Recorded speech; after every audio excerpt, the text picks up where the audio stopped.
Não deixes para mais tarde a palavra calma e boa, que salva, anima e perdoa, curando ofensa ou pesar.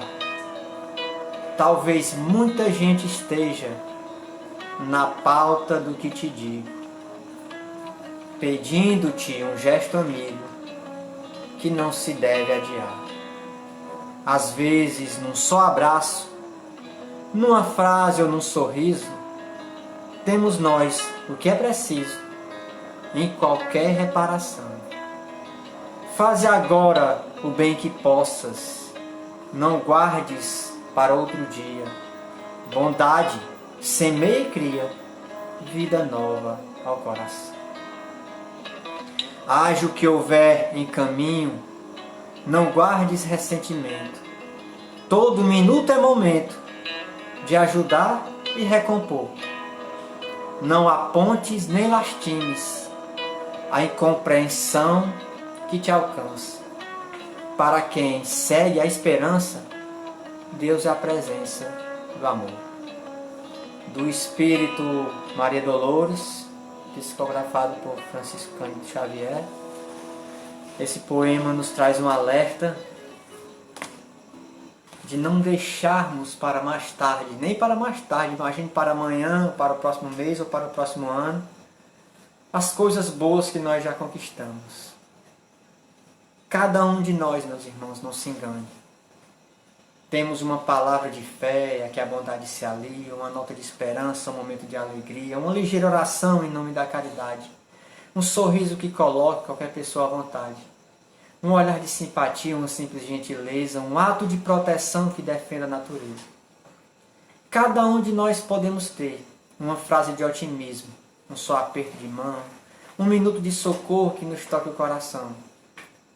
Que às vezes nós pensamos que são migalhas pobres, sem altura e sem valor, mas são sementes de luz criando um reino de amor. Cria um reino de amor primeiramente no coração daqueles que tanto necessitam de um sorriso, de um abraço, ou de algo que possa aliviá-los de qualquer coisa. Às vezes um gesto mais simples da nossa parte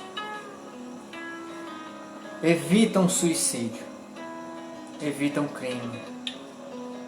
E aí, esse alerta que nos é feito nesse momento, nos chama a atenção para essas reflexões de hoje, em torno de nós reflexionarmos, de nós pensarmos em que tempo nós estamos, meus irmãos. Qual é o tempo que nós estamos vivendo nesse momento? Porque nós olhamos para esse momento na Terra e infelizmente nós vemos tantas dores, tanto desespero, tanto desequilíbrio, tanto amargor, sentimento de vingança. Parece que só tem coisa ruim, que só tem pessimismo e dor. Parece que nós não estamos refletindo, reflexionando, ou despertando. Parece que a gente nós não estamos nos tocando. Acho que nós estamos em um tempo crucial da humanidade. Estamos em um tempo que nós não podemos deixar passar nem um minuto. A busca da paz sempre se faz necessária. Mas quantas vezes, em nome dessa busca de paz, nós cometemos erros?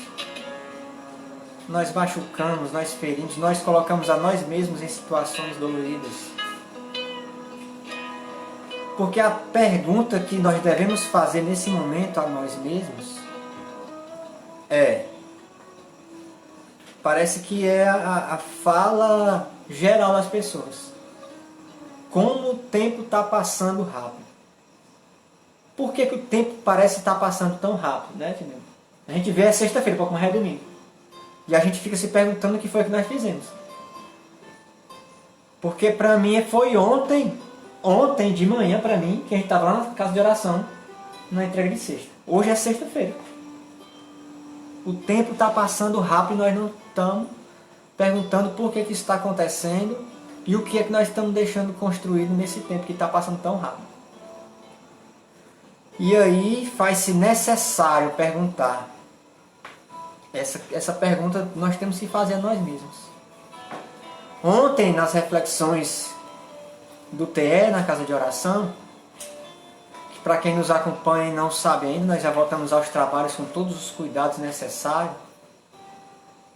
levando em conta todas as recomendações das organizações de saúde, de higiene, de distanciamento, do uso de máscara, do uso do álcool, desinfecção do ambiente, das cadeiras, de tudo, sem entregar evangelho, sem água fluidificada e sem passe.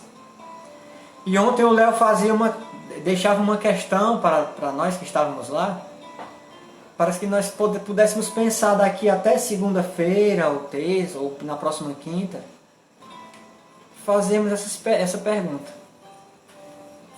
Se nós acreditamos que existe um Deus que é lógico, que criou um universo tão belo, que é moral, que faz o sol se levantar sobre os maus e os bons e a chuva cair sobre os justos e injustos, esse que todo dia faz o planeta girar no seu movimento de rotação, movimento de translação, o movimento que dá origem às estações do ano, que faz as flores virem, voltarem, a chuva vir, encher tudo, e depois traz aquele momento de fertilização do solo. É um Deus de justiça, de amor. Se a gente leva em conta esse Deus, essa providência divina, o Léo deixava essa questão: o que é que essa organização está querendo de nós? Porque se nós estamos vivendo aqui, não estamos à toa. Temos algo para fazer. Algo para fazer de nós mesmos e algo para oferecer para aqueles que estão por aqui. E principalmente, o motivo da encarnação, lá no Livro dos Espíritos. Ser co-criador de um mundo melhor. Dar a nossa parte de contribuição na transformação do mundo para um mundo melhor. De nós mesmos e das pessoas. E a pergunta do Léo foi: o que Deus quer de nós? O que essa providência quer de nós? O que essa organização quer de nós? E aqui, pensando nisso, eu trago essa questão. O que estamos fazendo? O que estamos fazendo de nós? Será que nós ainda não entendemos que nós somos o resultado do que fomos ontem, do que fizemos ontem, das nossas escolhas de ontem? Será que nós ainda não paramos para entender e aceitar que nosso planeta sofre com poluição porque nós poluímos ontem? Será que nós não paramos para refletir que o número de aflitos que hoje se encontram em tratamentos psiquiátricos, em situações de esquizofrenia, loucura, desalinho mental, é o resultado das nossas escolhas, inclusive das deles mesmos, nos dias passados, nos dias de ontem? Será que nós não paramos para entender que o momento que estamos passando de desespero, de incerteza com essa pandemia, de tantos que partiram para o mundo espiritual, é o resultado das nossas escolhas errôneas, dos nossos equívocos no tratamento da natureza, dos animais, o nosso modo exacerbado e exagerado da alimentação, de aproveitarmos as coisas que nos dão o prazer sensorial, o exagero. E essa questão vem nos corroendo, vem sendo feita, e eu penso, meus irmãos, que infelizmente nós ainda não estamos despertando para buscarmos a resposta. Nós não entendemos ainda que amanhã, sábado de manhã, eu posso não estar mais aqui, de corpo físico. Você que está me escutando pode não estar mais aí amanhã de manhã. A pessoa que você mais ama, talvez, não esteja mais. Mas o triste, e o que faz essa reflexão que agora vem à tona, pular, e a gente deixar para depois, é que amanhã de manhã eu vou estar aqui, talvez. Aí você pensa, amanhã, amanheceu, eu estou aqui ainda. Aquela pessoa que eu amo ainda está aqui. O outro ainda está aqui. Aí você não para de pensar que amanhã, no domingo, no amanhã depois do sábado, também pode acontecer isso. E cada dia pode ser assim. E a gente vai pulando essas reflexões porque eu estou aqui ainda, então... E vou deixando de fazer o que me preencheria, o que ajudaria, o que deixaria minha consciência tranquila se eu saísse do corpo físico amanhã. Porque eu estou aqui ainda, posso fazer amanhã ou depois, ou no próximo mês. E nós não pensamos nisso, infelizmente, eu digo, porque eu pergunto. Há um mês atrás, ou menos, até a pessoa mais exagerada, até a pessoa mais descontrolada que não está nem aí para nada, quer só saber de curtir, até aquela pessoa que só quer saber de dar vazão aos desejos físicos, ela estava dentro de casa, com medo de sair, trancada, com a máscara, tomando todos os cuidados. Mas como ela, ou uma pessoa muito próxima dela, não desencarnou por conta da situação, o cuidado dela, talvez o medo dela passou. E essa mesma pessoa, essas mesmas pessoas que estavam tomando todos os cuidados dentro de suas casas, ligando para os outros terem cuidado, pelo fato de ela não ter desencarnado, não ter sentido as dores, ou alguém muito próximo dela não ter passado daqui para melhor, como diz o outro, o medo passou. E agora essa mesma pessoa está ali cometendo todos os excessos. Essa mesma pessoa agora está ali sem medo de nada, ela não está preocupada se vai ser acometida pelo vírus, se alguém vai ou não vai. O que ela está pensando nesse momento é em tirar o atraso. E eu já disse isso daqui uma vez, e pela a experiência que a gente, não pela experiência, mas pelo que você vê no dia a dia, parece que um percentual muito grande das pessoas que ficou com medo, que ficou trancada, que ficou tomando cuidado, está tipo aqueles corredores que estão na linha de largada esperando o tiro para poder saírem correndo, estão preparados para... E quando o medo passa, que eles verem uma oportunidade de dar vazão a tudo que lhe dá o prazer, eles vão descontroladamente, sem preocupar-se com nada. E é por isso que essa questão se faz, nesse momento, necessária. Nós nos perguntarmos, nós pensarmos nisso. Porque amanhã de manhã, eu posso não estar aqui. Você pode não estar aqui. Nós poderemos estar sendo visitados por muitos amigos que estarão velando nosso corpo físico. E a questão maior vem nesse momento. Será que a nossa consciência espiritual, já que eu vou permanecer vivo, vai estar tranquila? Será que eu vou estar satisfeito com os meus feitos? Satisfeitos com os meus feitos, os nossos feitos. Porque quando a gente olha para o lado, meus irmãos, você nota o desequilíbrio quase completo. Só na semana passada em Canindé, que eu soube não sei se teve mais. Uma pessoa saiu dessa vida pelas portas do suicídio numa sexta-feira e outra no domingo. E por incrível que pareça, jovens, muito mais jovens que eu, será que se as nossas convicções, as nossas certezas, as nossas escolhas, os nossos procedimentos estão dando certo? São os corretos? A pergunta eu me faço. Por que que isso está acontecendo?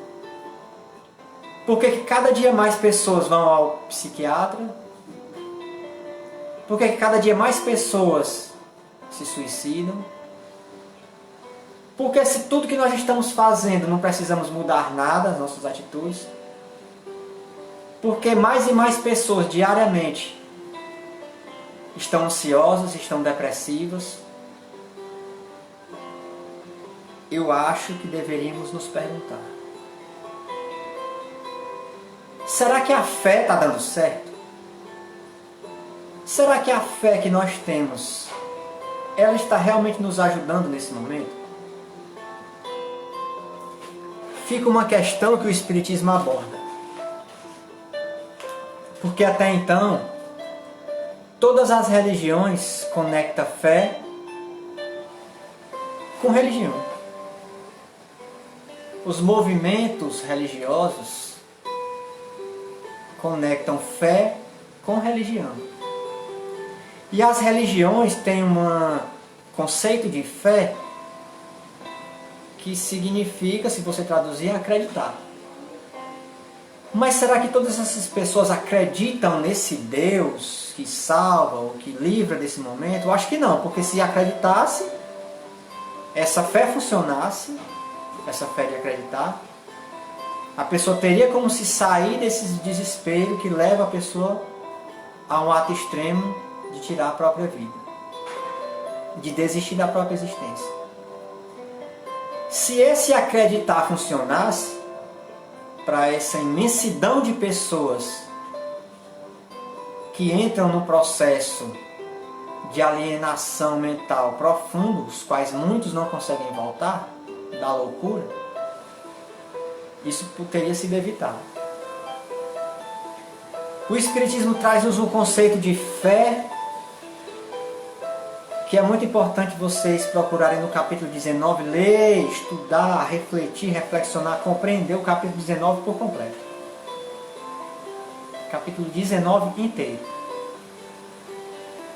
E aqui nós estamos falando, reflexionando, trazendo uma luz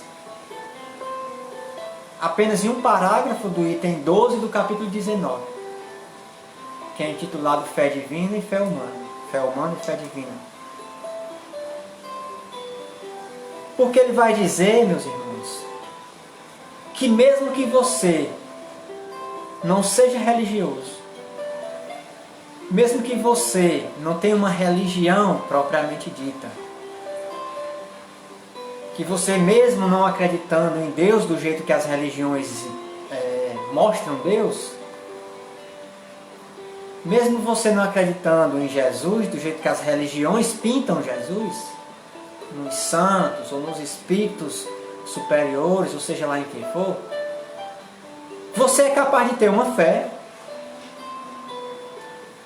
no qual essa fé poderia te livrar de afundar-se no poço dos desequilíbrios, dos desesperos, das tomadas de decisões equivocadas.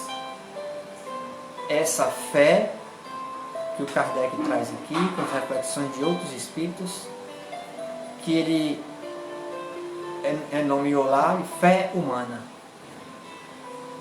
A fé humana seria aquela que, mesmo você não tendo a crença nesse Deus das religiões, você teria uma fé em você e nos seus sonhos e nas suas metas de adquirir essas coisas que te deixariam satisfeitos, apenas por você acreditar que isso seria possível. Você teria uma vontade de conquistar coisas.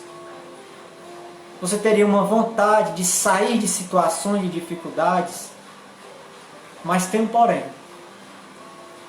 Não é uma fé que muitas vezes algumas religiões nos trazem, pregam, que você debruça-se de joelhos no chão, com um livro ou com algum objeto, implora e pede, e as coisas se transformam.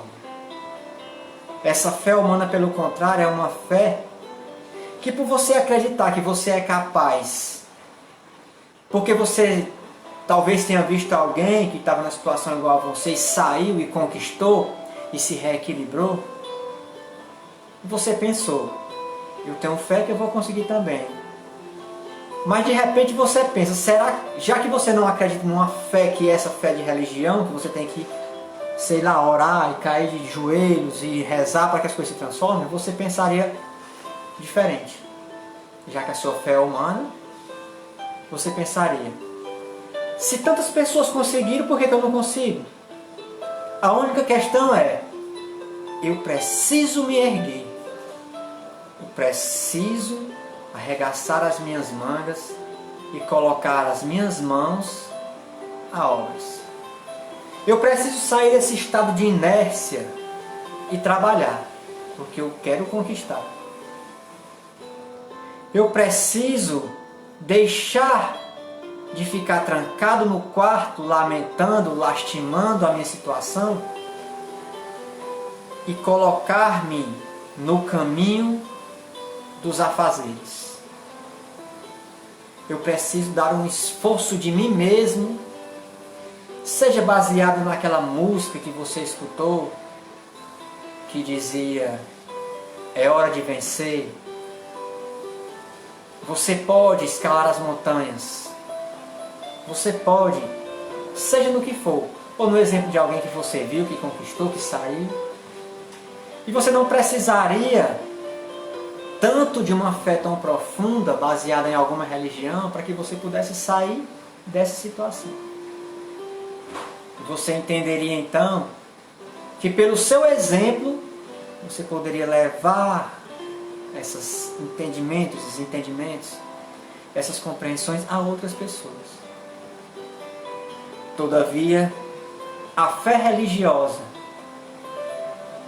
não a fé dessa ou daquela religião, a fé religiosa, que a religiosidade é algo íntimo, algo pessoal, algo entre nós e aquela providência divina, aquele controle maior, que o Kardec aqui intitulou de fé divina.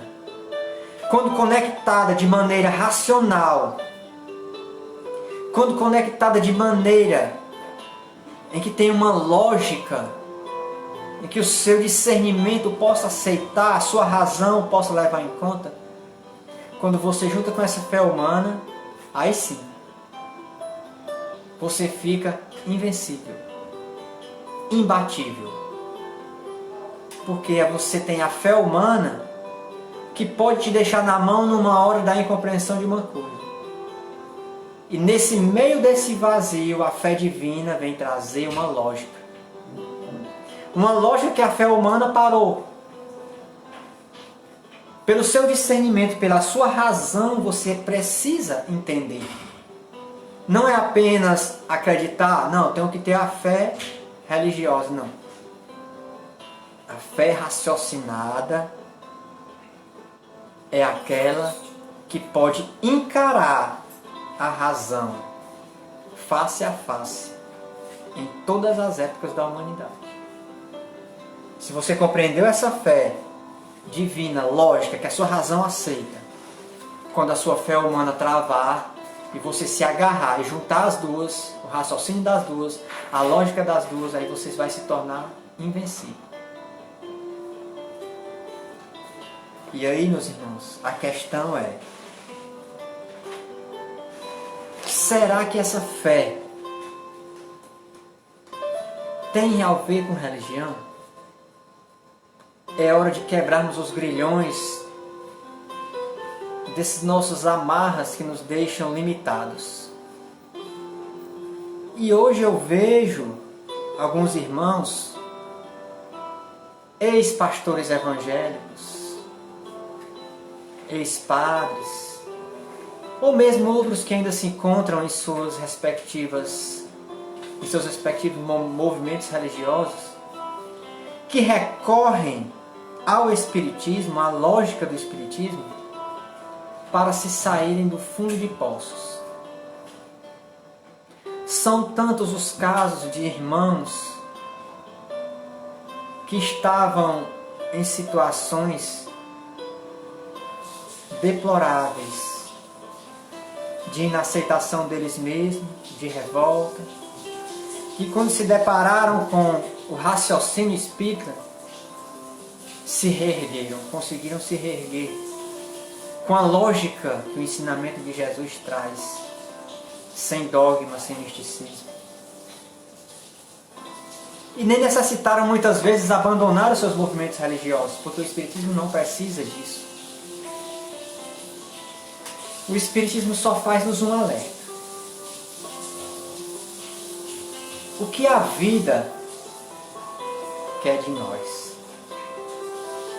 Porque nós nos fazemos essas perguntas todo dia, nós fazemos a pergunta errada. Meu Deus, o que eu quero da vida? O que eu quero da vida? Nós esquecemos de nos perguntar: o que a vida quer de mim? E aí o Espiritismo vem trazendo-nos essas lógicas e fazendo-nos reflexionar em torno disso. Eu vou ler aqui o parágrafo que eu queria ler. Está no capítulo 19, item 12. Se vocês puderem dar uma olhada nesse capítulo inteiro. A fé divina e a fé humana. Evangelho segundo o Espiritismo, capítulo 19, item 12. 1, 2, 3. O quarto parágrafo. A fé é humana ou divina? Segundo o homem aplique suas faculdades às necessidades terrestres ou às suas aspirações celestes e futuras. O homem de gênio que persegue a realização de alguma grande empresa triunfa sem ter fé, porque sente em si que pode e deve alcançar. E essa certeza lhe dá uma força imensa. O homem de bem, que crendo em seu futuro celeste, quer encher sua vida de nobres e belas ações, aure em sua fé, na certeza da felicidade que o espera, a força necessária, e aí ainda se cumprem milagres de caridade, de devotamento e de abnegação. Enfim, com a fé não existem más tendências que não se possa vencer. E é aqui, nesse finalzinho, que nós queremos trazer essa reflexão. Ora, se nós cometemos coisas no passado que hoje nos causam dificuldades, dores, desequilíbrios, logo compreendemos que precisamos mudar as atitudes do passado para que amanhã não soframos o que estamos sofrendo hoje, que é resultado das nossas escolhas do passado. Mas muitas vezes nos vem o pensamento de incapacidade. Como é difícil mudarmos em nós certos hábitos, certos defeitos.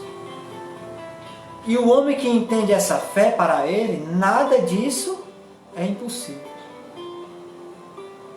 Por isso a necessidade de compreendermos essa fé conectada de humana e divina. Porque aí, meus irmãos, as nossas misérias podem ser transformadas. Porque não precisamos, não devemos ter, não é lógico, não é prudente alimentarmos esse egoísmo tão exacerbado em nós que precisamos mudar o outro. Que quem tem que mudar o mundo é o presidente, é o governador, é o prefeito, é aquele, o líder da associação. Não. E nós, nada. E aí os desesperos tomam conta de nós nos desequilibramos completamente e a pergunta fica: quantas dores? Por quê? Quantos desequilíbrios, suicídios, como já falamos aqui, estamos repetindo, pessoas doentes, pessoas desencarnando, pessoas que estão por pôr fim à vida do outro, delas mesmas.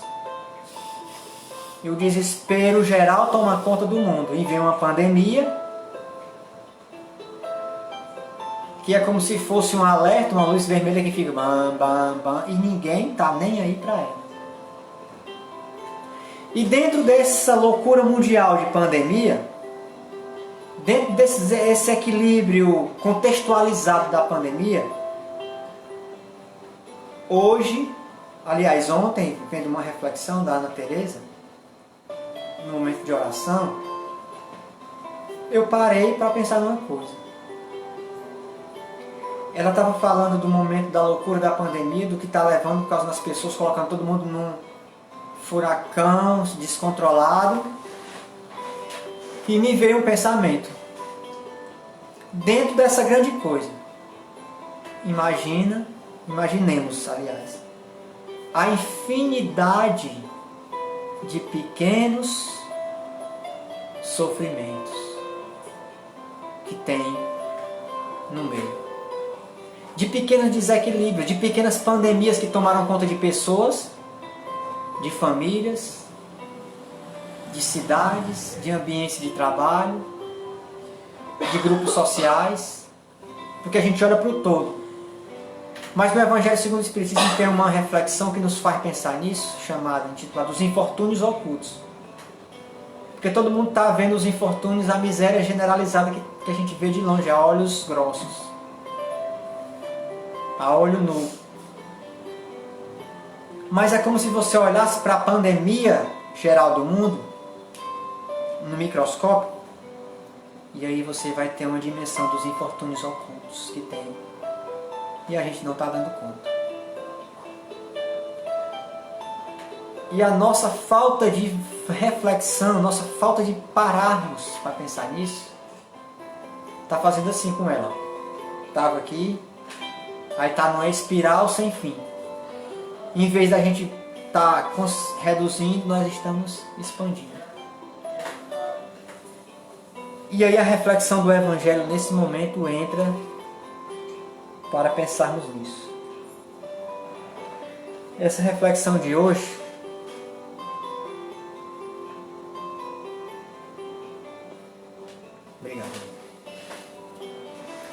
não está no Evangelho segundo o Espiritismo, assim, não está diretamente, a fala de Jesus não está, mas desde o começo que nós começamos a falar, nós estamos falando coisas que estão lá no Evangelho segundo o Espiritismo. Diga-se de passagem, eu acho que tem pessoas que ficam chateadas e esse cara só fala sempre a mesma coisa, mas eu sempre vou precisar falar nisso. Na verdade eu penso que nem sou eu que preciso falar nisso, porque aqui não sou eu que estou falando, somos nós. Mas diga-se de passagem, o Evangelho segundo o Espiritismo, o Novo Testamento, os 4 Evangelhos, nesse caso os 4 Evangelhos e os Atos dos Apóstolos. O Evangelho segundo o Espiritismo não é um livro inventado, criado por Kardec ou por Chico Xavier, ou seja lá quem for. O Evangelho segundo o Espiritismo é um livro que tem falas de Jesus, exatamente como foi grafadas pelos apóstolos, e suas reflexões à luz do Espiritismo. como existem milhares de livros que comentam o Evangelho no mundo, o Evangelho segundo o Espiritismo é mais um. A diferença é que o Evangelho e o Espiritismo não diz. Essa fala de Jesus significa isso porque o fulano falou, porque ciclano falou, porque Beltrano falou, porque essa religião diz que é. O Evangelho segundo o Espiritismo traz uma luz, uma reflexão, uma compreensão das falas de Jesus, porque o próprio Jesus a trouxe. O próprio Jesus a autorizou. O próprio Jesus houvera prometido, segundo narrativa dos que conviveram com eles, que não nos deixariam órfãos e nos trariam outro Consolador que houvera de nos dizer muitas coisas que ele falou e não foi compreendida, e muitas outras novas coisas sobre a sua conduta, os seus ensinamentos. E ele mesmo trouxe essas novas luzes sobre suas falas. Indo aqui para a fala, é uma fala de Jesus que está no Sermão Profético, no capítulo 24, versículo 6 de Mateus, onde ele diz. Aí eu pergunto para vocês, escuta aí, Júnior, se não é exatamente o que nós estamos passando. Olha aqui. Eu vou ler por partes. E estareis na iminência de ouvir relatos de guerra. Olhai para todas essas misérias, mas não vos alarmeis, pois é necessário acontecer. Pois é necessário acontecer estas coisas, mas ainda não é o fim. Pois se levantará nação contra nação, reino contra reino. Haverá fomes e terremotos em todos os lugares. Todas essas coisas, olha aqui, todas essas coisas são apenas o começo das dores do parto. Olha aqui. Eis que estarei, Jesus está profetizando uma coisa que ele já vem falando, nós já compreendemos muito bem, que uma profecia não é uma determinação. No sermão profético, Jesus disse coisas, falou, previu, alertou de acontecimentos que aconteceriam sim, se nós não mudássemos, como falamos no começo da mensagem, as nossas atitudes. Que as nossas escolhas trariam esses resultados que ele estava profetizando. Não era uma determinação. Como no andar da carruagem de 2000 anos, ou 2020 anos, mais ou menos, muitos de nós não mudamos as nossas atitudes. Colhemos agora os resultados das mesmas. E aí ele vem dizer que estaríamos na iminência de ouvir de guerras e relato de guerras. E que olhássemos para essas guerras, mas não nos alarmássemos. E aqui vem a nossa primeira intervenção. Imaginemos, como falamos há pouco, meus irmãos, quantas guerras íntimas estamos passando por esse momento.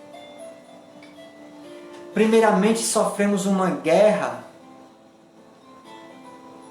quase invencível contra um inimigo invisível. Era uma guerra, aliás, que ainda estamos vivendo, contra um inimigo invisível. Por causa dessa guerra contra esse inimigo invisível, veio à tona uma outra guerra, mais egoísta e mais orgulhosa, que foi a guerra que se deu em virtude das disputas entre governos, entre líderes e até mesmo entre nações. Para quem dominaria o controle, ou quem conseguiria trazer todas as formas de remediar para si, ou quem conseguiria ter todos os materiais de segurança, ou quem conseguiria ter um número maior de médicos e de enfermeiros, e começou a haver uma outra guerra. Diante disso, apareceu até uma expressão extremamente egoísta e muito dolorosa para os dias de hoje, oriunda dos nossos irmãos que governam a América do Norte, America's First. Essa expressão, meus irmãos, significa primeiro nós, primeiro a América. Não importa se o mundo inteiro morrer, se o mundo inteiro sofrer, primeiro nós. E isso gerou aquela polêmica onde o governante daquela nação monopolizou a compra e a importação de todos os equipamentos de segurança e deixando o mundo sem nada. Hoje nós vemos que eles estão há 3 meses no pico da contaminação. Infelizmente, por outros irmãos que coordenam a nossa nação terem se identificado com esse diálogo, com essa coisa, levamos todos nós, cada um de nós, o nosso país ao 2º lugar no pico de contaminação. Eis que estareis na iminência de rumores de guerra, guerras invisíveis, nações contra nações, e dividimos agora, tivemos a oportunidade de ver, por causa de opiniões políticas, mesmo estando no sofrimento, na batalha contra um inimigo que não é meu, não é seu, não é do outro, é de todos nós, nos dividimos, guerreamos para defender ideias e conceitos políticos por causa de opiniões pessoais. E outras guerras se fizeram dentro dos lares, dentro das famílias, gerando com isso desequilíbrios psicológicos que deram origem a outras guerras individuais, pessoais, íntimas, onde pessoas guerreando contra suas próprias ideias, suas próprias convicções entram diariamente em estados de torpor psicológicos, estados de ansiedade elevada, depressão, síndromes de todos os aspectos. É tanta síndrome que cada dia aparece uma nova. E findando muitas vezes no suicídio. São tantas as guerras e essa fé que nós começamos falando dela nos chama a atenção, porque Jesus continua, depois de percebermos tudo isso que ele diz, olhai para tudo isso, mas não vos alarmeis. pois ainda não é o fim. Ou seja, meus irmãos, se tudo isso está acontecendo, Jesus disse que tudo isso poderia acontecer, está acontecendo. E ele diz para não nos alarmarmos porque ainda não é o fim, significa dizer uma coisa. Que se nós estamos olhando para essa situação, olha só, é muito importante entendermos isso. Se nós estamos olhando para essa situação, temos que entender que ainda não é o fim. Se estamos olhando, aceitamos que ainda não é o fim, é porque temos que fazer alguma coisa, principalmente. Se estamos olhando, é porque temos a oportunidade de fazermos alguma coisa, porque muitos não estão podendo olhar mais para essa situação. Jesus é categórico. Olheis, mas não vos alarmeis, porque ainda não é o fim. Só pode olhar quem está aqui ainda. E não vos alarmeis, porque ainda não é o fim. É como se ele dissesse nas entrelinhas que nós estamos olhando, não devemos nos desesperar e podemos agarrar os recursos que temos para entender por que ainda não é o fim e o que temos que fazer. E ele vai continuar dizendo alguma coisa aqui. Porque isso era necessário que acontecesse. Porque se levantará nação contra nação, reino contra reino, e haverá fome e terremotos em todos os lugares. Todas essas coisas são o começo. Eu vou parar por aqui, que hora é? Todas essas coisas são o começo das dores do parto. Isso é significativo até demais. Olha que ele está dizendo assim, né, entendeu? Isso não são as dores do parto, nem são as dores do fim do parto. É o começo das dores do parto. Aí você pergunta, meu irmão, para uma mãe que teve o parto do seu filho a ferro. Quando o meu irmão mais novo nasceu, a minha mãe sofreu por horas de dores insuportáveis naquele parto. Horas insuportáveis, muitas horas. E a expressão que ela sempre dizia era que o meu irmão tinha sido arrancado a ferro, porque foi utilizado instrumentos para tirarem, e as dores eram insuportáveis. Nós homens somos os fortes para a dor, viu? São os fortes para a dor. Vai tomar uma injeção, só falta desmaiar. Não podemos compreender o que é isso. Mas, se esse momento que nós estamos passando é o começo das dores do parto, esse é o momento que antecede um renascer. Momento que antecede um renascer.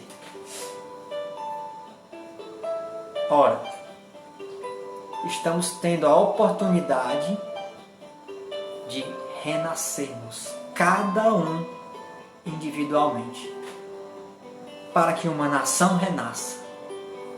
Aliás, para que um grupo familiar renasça, uma sociedade, uma nação, e a humanidade possa renascer.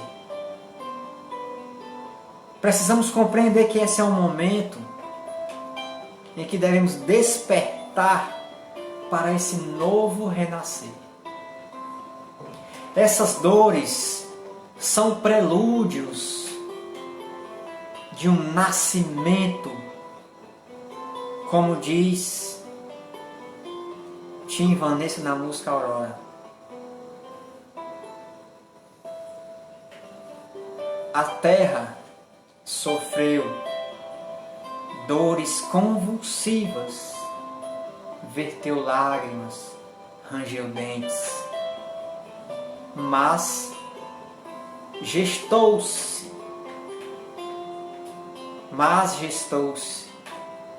um novo dia. Um alvorecer regenerativo deu-se à luz na promissão. E as pessoas ficam com o diálogo literalmente interpretado, uniliteralmente interpretado, de que Jesus vai voltar para resgatar, não sei quando, não sei da onde, não sei em que, na nuvem que Jesus vai trazer. E eu vos pergunto, meu irmão, meus irmãos, todos os que tanto sofreram misérias infinitas durante uma existência inteira, às vezes por 80 anos sofrendo misérias,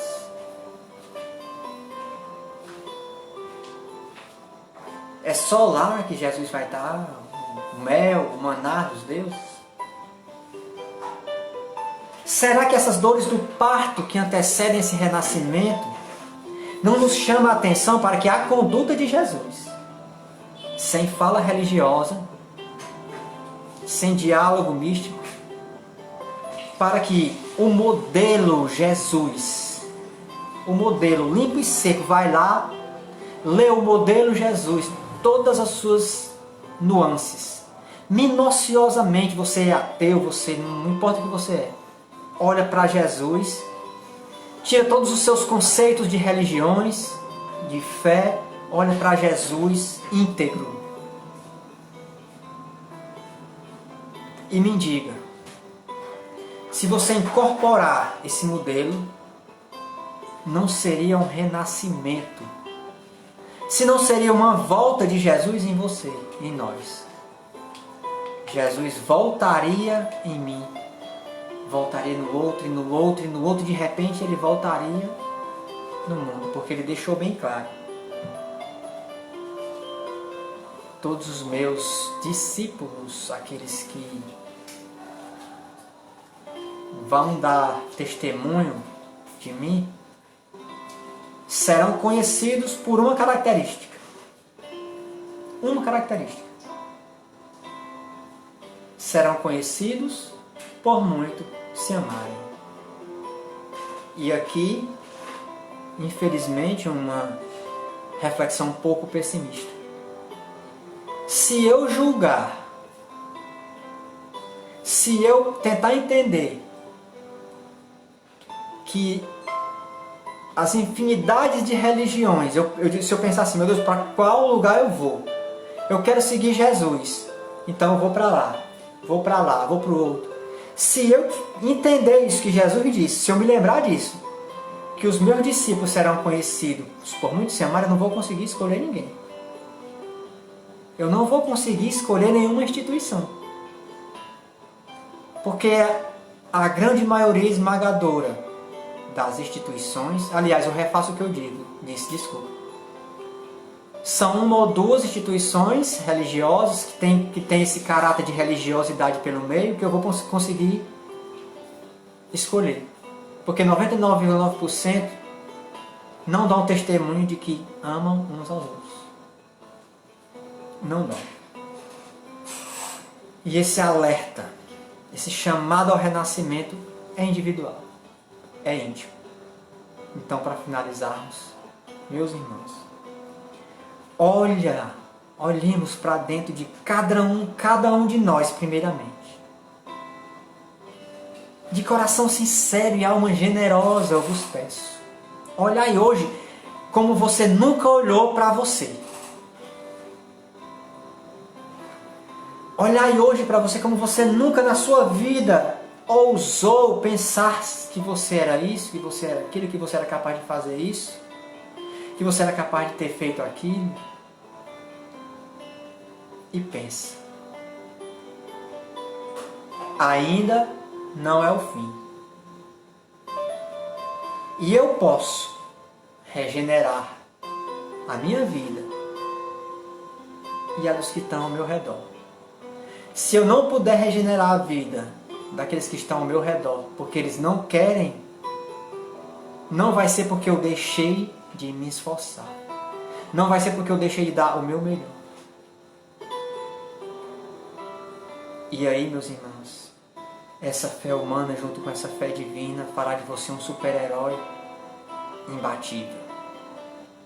Porque imortais todos nós já o somos. Imortais já o somos. Reanima a tua alma.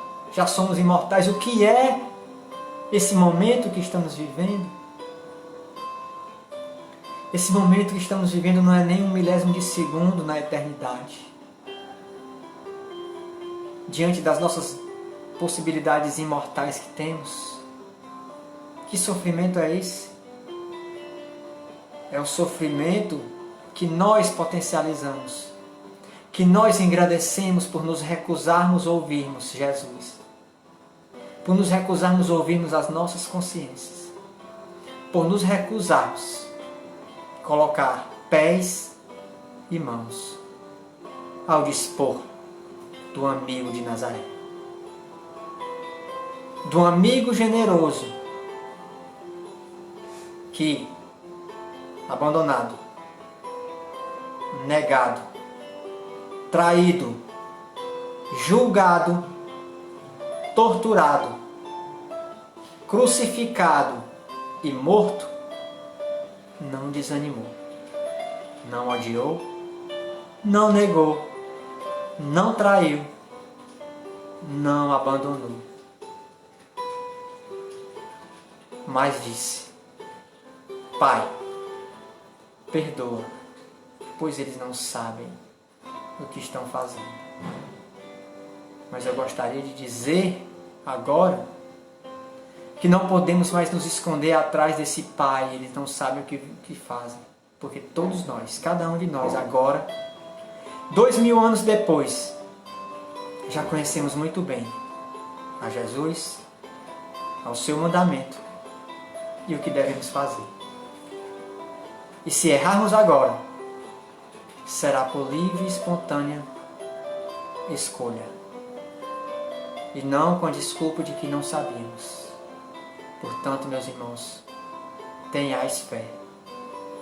O Cristo não nos abandona, não nos deixa órfãos. Muita paz e muita luz nos corações de todos. Peço nesse momento que todos os que nos assistem possam compartilhar essas reflexões, não para que tenhamos curtidas ou para que tenhamos visualizações. Se for possível, nem há necessidade de ser exposto quantas visualizações ou quantas curtidas, mas para que outros corações possam ouvir e possam servir-lhes de algum alívio.